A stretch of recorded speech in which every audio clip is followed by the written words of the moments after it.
Bom dia a todos, bem-vindos mais uma vez. Depois do dia que tivemos ontem aqui, com várias coisas que eu podia destacar, mas guardo uma muito de uma forma muito especial. Aquela miúda, não lhe podemos dizer de outra maneira, 17 anos, que aqui esteve e diz que o que estamos todos aqui a fazer e a olhar é tentar tornar o mundo melhor. Ela acredita que é possível com a tecnologia e com todos os negócios que podem ser feitos para melhorar a humanidade. Foi ontem um dos pontos altos. Hoje temos, por causa disso, as expectativas estão altas também hoje. Vamos olhar para o futuro de várias zonas de negócio, nomeadamente o comércio, os mídia e até os seguros. Ouvi há pouco alguns dos convidados que aqui estão a dizer que vão tentar mostrar que seguros afinal não é tão chato, que pode ser uma área sexy. Vamos ver como. É uma grande responsabilidade para eles. Eles não sabiam que eu estava a ouvir, portanto eu agora decidi dizer isto. Hoje também, e o destaque, e é por aí que vamos começar, vamos olhar para as grandes tendências mundiais da tecnologia e dos negócios. Eu acho que é um privilégio ter aqui hoje, posso-lhe chamar assim, uma estreia mundial, porque estas tendências são geralmente apresentadas no final do ano para saber o que é que os negócios e a tecnologia vão desenvolver no próximo ano. Tudo isto emoldurado pela força do design. É por aí que vamos começar. E quem nos vem falar sobre as tendências e que serão muito úteis para todos vós é um dos cofundadores da Fjord, algo que nos interessa muito ouvir. Afinal, quais são as tendências para o próximo ano? Não digo de moda, mas dos negócios. Mark Curtis, welcome.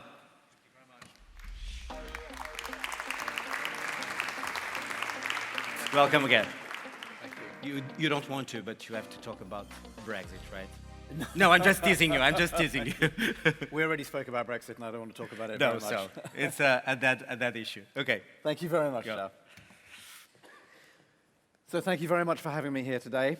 I'm going to talk to you now about a subject which I believe is one of the biggest meta themes that we're seeing across certainly the Western world and in most developed markets going on at the moment. And it's a long-term trend which we're seeing unmistakable signs of, and we think it's something that businesses both need to be aware of, but also that they can lean into and begin to do something about. And the theme is relevance.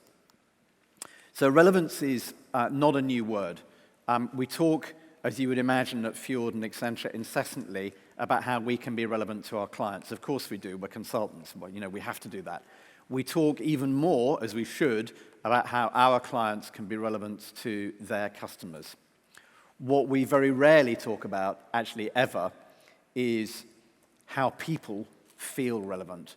And my proposal to you today is that we're looking at things from the wrong angle. We need to turn the telescope of relevance around and look at how people out there are feeling relevant right now.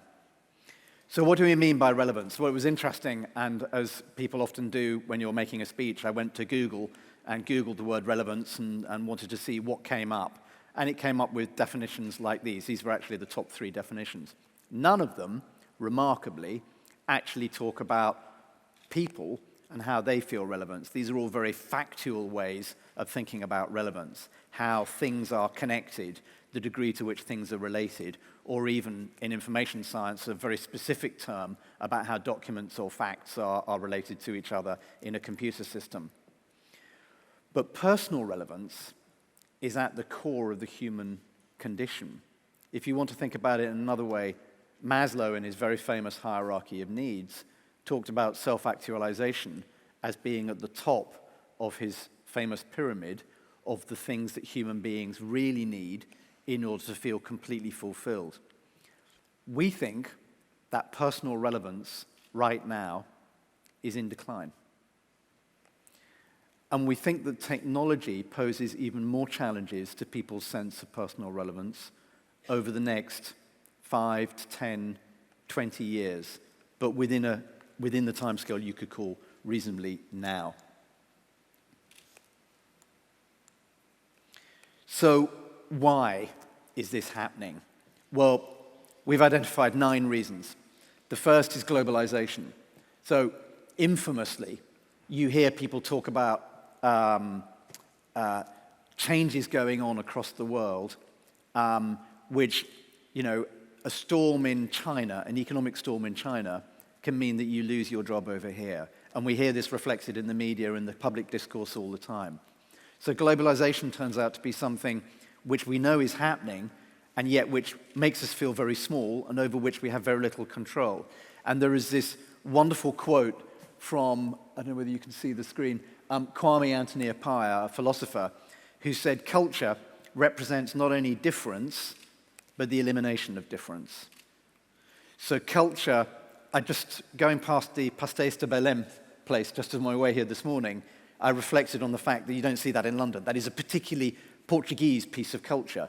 But just a second before it, there was a poster saying McDonald's de Belém next door. Now, those are both culture. They're both difference, but also McDonald's. I'm not picking on McDonald's.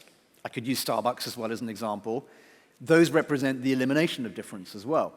So globalization, to some extent, is both the creation of a culture which goes across the world, which in some ways is a good thing, and leads to many jobs and a lot of good things and a raising of prosperity everywhere, but it also represents the elimination of difference as well, the more that the local things begin to disappear. The second one is climate change. So there can hardly be anybody in the room who has not heard or even thought themselves the conversation around, I know it's going on, it worries the hell out of me, but I don't know what I can do about it. And it feels like anything I do, driving a little less, taking plastic to the dump, et cetera, feels like it's a pinprick in a massive global and very existential problem for us. So climate change is a big one for us. And yet, we see people like Greta Thunberg stepping out there, young, from effectively not from a media center of the world, and saying, I can do something about this. So she's actually a shining light as somebody who says, I can be relevant and you too can be relevant if you listen to what I'm saying. But undoubtedly, overall, climate change is one of the factors which is making us feel irrelevant. The next one is the changing world of work.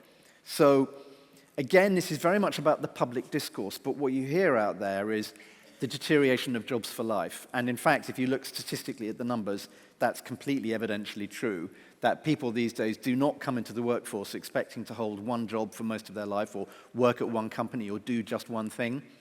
You know, famously, millennials talk about the fact that they're looking for a portfolio of work across their career. So we see work changing, but what that does, and we'll see this more with technology in a moment, is it leads us to question how relevant are we actually within the workplace if the world of work is becoming much more a series of jumps from one place to another. Then there's social media. So, of course, I'm not arguing that social media is entirely a bad thing. There's plenty to like about social media. But the irony of social media is that one of the things it's done is it's meant to connect us together better, but at the same time, it's delivered what I call the asymmetry of glamour. So the asymmetry of glamour is when you're looking at Instagram and you're sitting on the toilet, there's always 3 friends of yours who are doing something more interesting than you're doing, probably in Indonesia or Morocco. And that's the asymmetry of glamour. There's always some of our friends, out of the 150 or so on average we have on Instagram or Facebook, who are doing something way more interesting than we're doing, which always puts this insidious pressure on us, which is our lives are just a little bit less glamorous than our friends or at least somebody else. And that feeling, of course, eventually, some of us do go to Bali or Morocco if we're lucky enough. But generally speaking, the effect of social media is not just to connect us, but it's also to make us feel that we're increasingly irrelevant. Then you have loss of religion. So I cannot speak for Portugal because I've not done the research here, but in most markets, including in America, which we continuously hear is still the heartland of Christianity, we're seeing a dramatic drop in religion, and particularly, again, in America, only 43% of people in America now see religion as part of their core identity, and the younger you go in the demographics, the more they no longer see religion as core to their identity. Now, this is important. I'm not religious, so I'm not here to say we all ought to believe in God, but I think if you take religion away from people, you take away some of those anchors that we had that told us this is why you're relevant and this is who you are and this is how you fit within the universe. If you don't have religion, it's quite a lot harder to understand exactly where you fit in the universe. And then you have loss of community. So this is particularly driven by the rise of megacities. So people moving in and out of communities and neighborhoods much more rapidly, demonstrably, than they were 25 or 50 years ago. And as a result of that, you've got a loss of cohesion in community. This has been incredibly well evidenced in the US by a writer called Robert Putnam, a sociologist who wrote a very important book about 20 years ago called Bowling Alone. And in Bowling Alone, what he showed substantially was that although bowling, the pastime, is still alive and well in America, people no longer go bowling in social leagues where they meet people they wouldn't otherwise have known. They go bowling with friends and family. So there's been a complete collapse in those and many other civic institutions that he mentions, which previously provided cohesion across community. Then we're seeing a divergence of life outcomes as a result of education. So one of the things that's very clear, and I am going to mention Brexit now actually, one of the things that's very clear is that and a lot of studies have been done on how Trump came to power and why Brexit happened.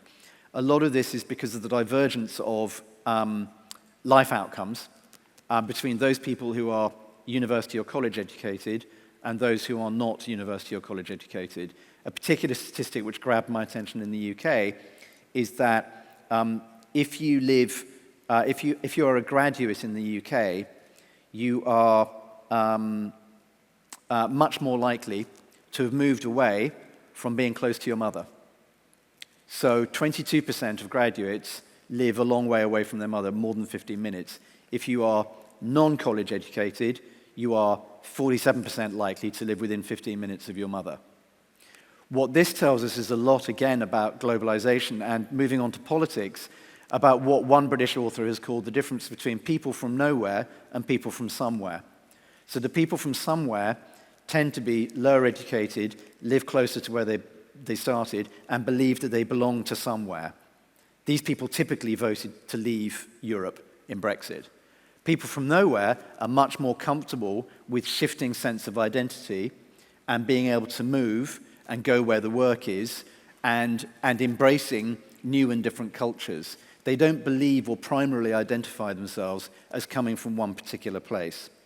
And that too then has led to this shift in politics, which is the next reason that I wanted to talk about. Lastly, we've got shifting and fluid identities.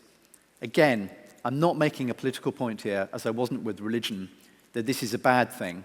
But as we increasingly say, well, this is happening very quickly now with young people, I can be whatever identity I want, including gender, pretty much unthinkable 30 years ago. As I can be any identity I want, which is a good thing in many ways and has liberated a lot of people. So it also means that we're loosening some of the social anchors which held us moored to the ocean floor. And like ships, we're bobbing up and down on the waves, looking for what our identity is. Again, I cannot stress enough, none of this is necessarily a bad thing, but it is very different. I studied medieval history as an undergraduate.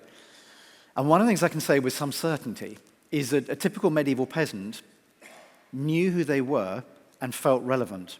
They may have had short, nasty, and brutish lives compared to what we live, but they knew who God was, they knew who to talk to God, how to talk to God, that was through the priests, they knew who the Lord was, they knew everything about everywhere around them, about 15 kilometers around their village. That was it. That creates a feeling of relevance. Those are the things that we've increasingly unmoored ourselves from, and is giving us, in our view, this crisis of relevance. And then there's technology. So you won't be surprised to hear me say that technology is accelerating this rate of personal decline. And that's for a number of reasons. So if you look at artificial intelligence, what we're hearing, again, this is not, of course, true factually, but it's about what people are hearing, particularly through the media. And what we're hearing in that public discourse is artificial intelligence is cleverer than you. Artificial intelligence can now play games like chess or Go better than any individual human can. In fact, they can create better strategies than we've ever thought about, strategies we wouldn't even have thought about. So we have artificial intelligence, we're being told, and in some ways it is a threat to this sense of how relevant am I if a computer can be way more intelligent than I can. We have big data. So we have companies, we are told, and of course in some ways it's true, who know more about us than we know about ourselves. Because they're able to track what we do through Google or through Facebook and a number of other places and use artificial intelligence to make guesses about what we're thinking and where we're going. we have new dimensions of reality. So as we begin to explore virtual reality and augmented realities, so what we're effectively doing is layering new dimensions on top of the 3 dimensions that we've been pretty comfortable in for the last couple of millennia. As we layer those new dimensions on, think the Matrix if you want, as we layer those new dimensions in, how are we relevant in those new worlds? Where do we fit in those worlds of games and beyond that we're beginning to take to market? And lastly, we've got what we call synthetic reality, which is the ability now using what some people might call fake news to create new versions of us which are saying and doing things that we've never said ourselves. Indeed, if you look at the rapid, and this has literally been in the last year, the rapid improvement in the way in which computers can create artificial people who look exactly like and move exactly like real human beings. Increasingly, we're seeing computers being able to create versions of ourselves which aren't real, but they're synthesized from real humans and look and feel exactly like us. So what is that going to do to our feelings of relevance if characteristically, I'm trying to think of the right word, authentic-looking humans can be created by computers that aren't actually real humans? That, too, is going to dramatically affect the way in which we think about our relevance in the world. And these are the symptoms.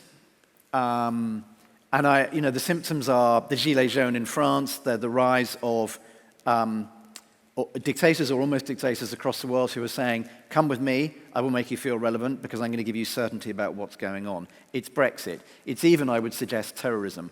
I think a lot of terrorists are driven by the need to be relevant. Now, it's a pretty dramatic way and a pretty awful way of becoming relevant to go out and shoot a lot of people.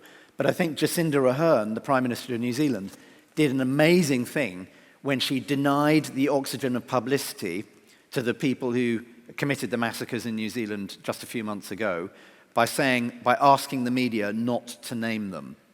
That took away the relevance mechanism of terrorism and mass shootings from the people who do it, and we could all do well to follow what she did.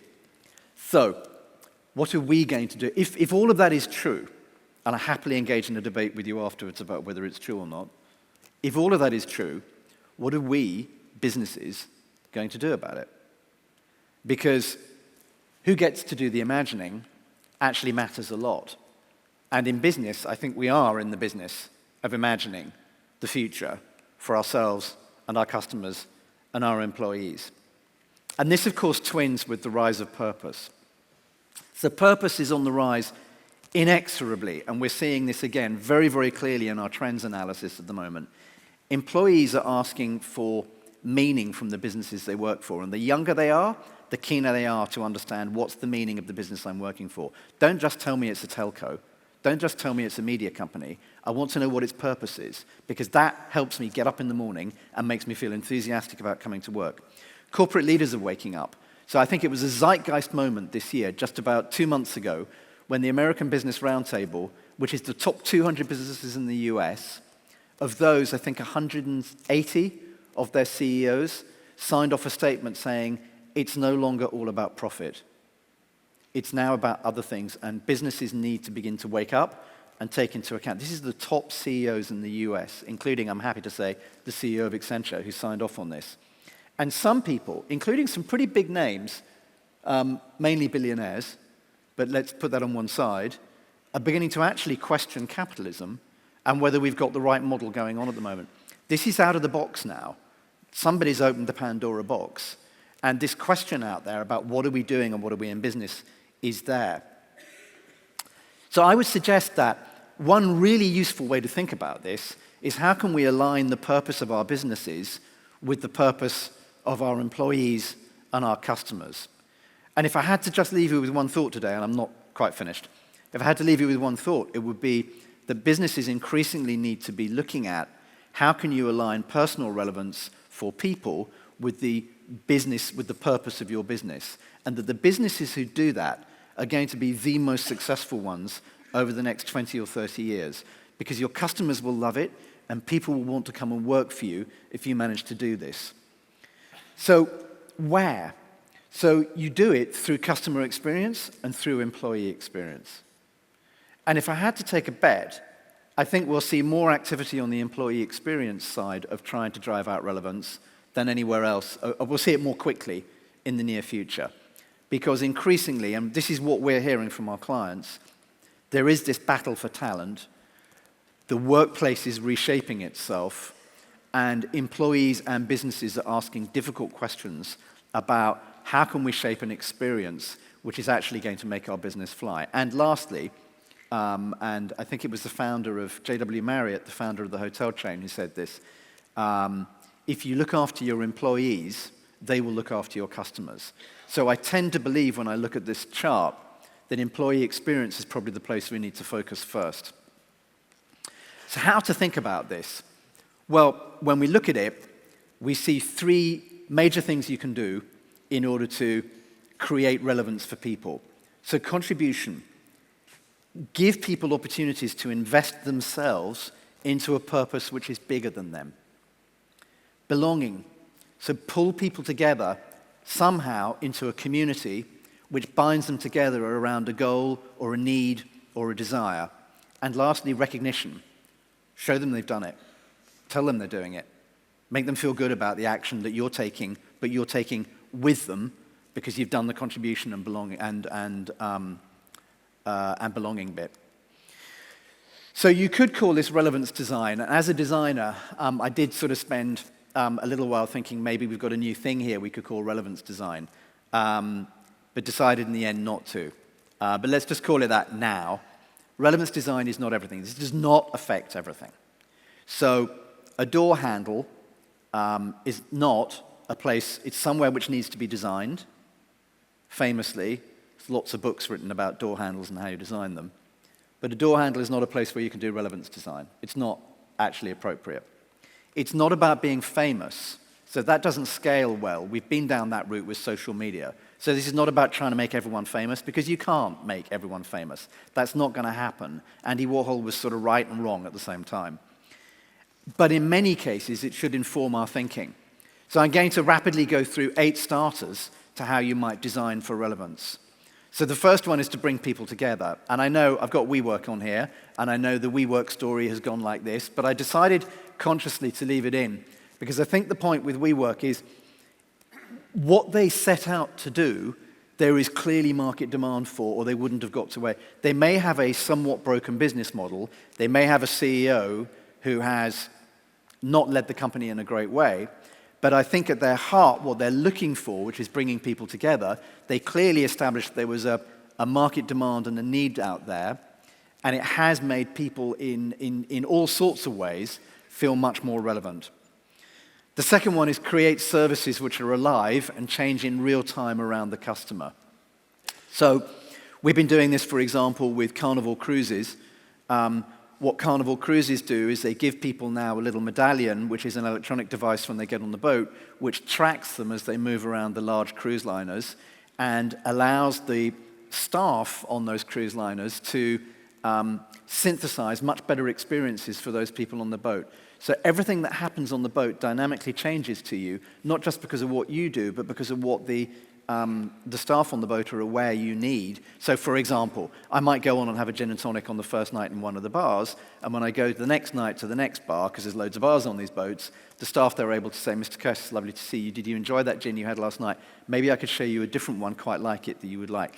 We all know those small touches in hospitality make a huge difference to us, and those touches get enabled when you introduce technology, which allows the provision of services that change in real time.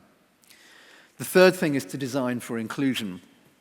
And I won't go on about this too long because we've been hearing a lot about this over the last 2 or 3 years. But design products and services that cater to a very diverse range of backgrounds, and be very careful about what your data is telling you. There's a wonderful example in this book, Invisible Women, about snow clearing in a town in a city in Sweden, Uppsala. And what they discovered was that all the data they had was about snow clearing on the roads. And they used that data to understand how efficiently are they clearing the roads, and the data effectively referenced the number of accidents that people were having in their cars. Somebody then pointed out at some stage in the last 2 or 3 years that what they were not measuring was the accidents that people had when they walked on pavements. Because of that, they weren't actually clearing snow and ice off the pavements, they were only clearing it off the roads. What they then pointed out was that women typically were doing all the walking in Uppsala, particularly with children on their way to school, and they were having many, many more accidents than the men were in their cars as they drove to work. So a result of that, what they discovered was that the data was actually misleading them to the effectiveness of their snow clearing. And it completely changed the way in which they go about what they do in their snow clearing. It's a small but beautiful example of how you could misuse data without meaning to, and if you use it in the correct way, then you can include people and therefore make them feel more relevant because you're creating services for them. The fourth one is place me. Show me where I am in the world. My favorite neobank in the UK, which is spreading to other countries now, one called Monzo, did something incredibly simple when they launched, which is that they put a map in their app of where you've made all the payments that you've made. So when you look at the Monzo app and you're looking at payments that you've done, and you see 400 euros in Lisbon, and you think, what was that? There's a map, and it shows you exactly where you made the payment. Super simple. It only takes an API call on Google Maps in order to make it happen. But it's incredibly relevance-making, because it tells me that this bank is focused on me and what I've done individually. So it creates a high degree of personalization, but it also lets me solve a rational problem, which is figuring out why I spent that 400 euros I hadn't thought I'd spent. So place me, show me where I am. The fifth one is to help people shine. And we're seeing a lot of activity, particularly around employee experience at the moment, using artificial intelligence in particular in order to help employees solve problems and make them feel considerably more relevant. So making people feel helping them shine by giving them the tools that they need and designing those tools better in ways which they're accustomed to tools being designed which they use in their private lives, designing those tools better at work, considerably upgrade what you might call the HR experience. And we're going to see a lot more of this over the next 5 years. We're detecting a transformational shift in what CHROs are asking for and the tools that they provide to their employees. And then take people on the journey of change. So I'm going to reference Monzo again because they are doing this incredibly well. But what Monzo do is they communicate frequently with you on what they're thinking of doing, and they ask for feedback before they build new products and services. I've never seen a company do it in quite such a deep way, actually, but they're really engaging their community of users, which is now well over 1 million, on their new product development, and they're extremely transparent about it. That's the key point here. Reward people. So make it abundantly clear to people that you recognize when they've taken meaningful action, which gives you progress towards things. Nest, the Google-owned thermostat, is incredibly good at doing this. It's not particularly meaningful, but if you're a Nest customer, I don't know how many people are here, but you get given these green leaves. They're just animations. They're not real leaves. But they come to you every month and they say, this is what you're doing, this is where you're going, we recognize what you're doing in order to move in this direction. I bought an all-electric car last year, and I was shocked. I won't tell you which brand it was, but I was completely shocked with the fact that nobody in the entire system, either from the dealer or from the brand manufacturer, at any moment said to me, well done for buying an all-electric car. What an enormous miss that is. They could have rewarded me and recognized what I did. And lastly, look to create centaurs. This is not, when it comes to technology and people, and we talked a moment ago about technology making people feel irrelevant, it doesn't have to. If you focus on how you can use technology to enhance human beings, as somebody said recently, this is not a race against the machines, it's a race with the machines, then you will probably make your employees and customers feel considerably more relevant. So, 8 ideas for how practically we might go out there and start to make employees and customers begin to feel relevant tomorrow. So, just very quickly to round off, what does it look like? I think Spotify have been superb at doing this. Spotify in their interface show you what you contributed and give you recognition. At last, I can see what my friends and family are doing on music. That gives me a sense. I can create lists for them. All of those things that we know Spotify does. They've been really, really good through music at making people feel relevant. I think Netflix have been fantastic at doing it with their employees. Very famous for the way in which they focus on hiring the best, setting guidelines, not rules, giving their employees the ability to innovate on a daily basis because they've actually set up a work culture which focuses on contribution, belonging, and recognition. And lastly, if I can get movement, let me go back. A new bank launching in the UK, which we've been heavily involved with, by RBS, called Bow. And what's interesting about Bow is RBS discovered that, together with us, we discovered that 47% of people in the UK, or in their customer base, only ever have 2 weeks' worth of money to deal with any emergencies that might start in that, which is a shocking number, actually. And I should just make a quick point here. Probably a lot of people in this room are well paid and in good jobs, so you probably don't have an irrelevance problem. One of the reasons I'm talking about this is a course correction that for a lot of people out there, it doesn't feel like it does for people in here who might feel highly relevant. You know, I feel relevant because I'm standing on a stage and people are listening to me, but I'm not enough. There's a lot of other people out there who don't get this opportunity, and that's the main reason why I'm talking about this. So with Bow, and you can see it here very clearly, you do a little, we do a little, together we do money better. That's a really great way of saying to people, your contribution matters, and we're going to recognize you. And it's doing it right up front as well with this brand. So one of my colleagues, a co-founder of Fjord, said to me a while back, you know, there's 3 types of people. There are those who are dependent. They typically talk about, they won't let me do this, and the system won't let me do it, and they're dependent on where things are. Those who are independent, that's a higher level. So those who are entrepreneurs, for example, who say, no, I can shape the world around me. I'm going to make the world conform to the patterns that I want it to conform to and that I want to play. But there is a higher level of action, which is interdependence. And we need to move, in our view, towards a world driven much more by interdependence in order to give the vast majority of people out there who are increasingly having problems with their sense of relevancy a real sense of relevance in the world. So I'll leave it there with you. Thank you very much. Thank you for taking time to listen.